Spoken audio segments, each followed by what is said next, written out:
દ્વારા સન્માન સમારોહનું આયોજન કરવામાં આવ્યું હતું। ગાંધીધામ તારીખ 2/6/2024 આયુર્વેદિક ઉપચાર કરી ગંભીરથી ગંભીર બીમારીઓમાં લોકોને રાહત અપાવતી AWPL સંસ્થાના કાર્યકરો મોટી સંખ્યામાં ઉપસ્થિત રહ્યા હતા। સંસ્થાના અર્જુન ગોડાણીએ જણાવ્યું હતું કે સંસ્થાની સ્થાપના કરનાર ભારતીય આર્મી નિવૃત્ત ફૌજી ડોક્ટર સંજીવ કુમાર કે જેઓ આર્મીથી નિવૃત્ત થયા બાદ એમણે આયુર્વેદ પર રિસર્ચ કર્યો હતો।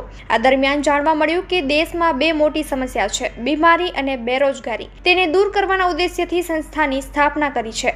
ડોક્ટર સંજીવ કુમારની સંસ્થાને પૂર્વ રાષ્ટ્રપતિ પ્રણવ મુખર્જી દ્વારા એવોર્ડ તેમજ અન્ય ઘણા એવોર્ડ મળેલા છે।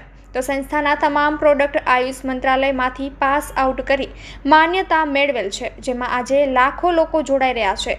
જેના ભાગરૂપે આજે ગાંધીધામમાં સંસ્થાના કચ્છ લાયન્સ ટીમના કાર્યકરો સતત ચોથી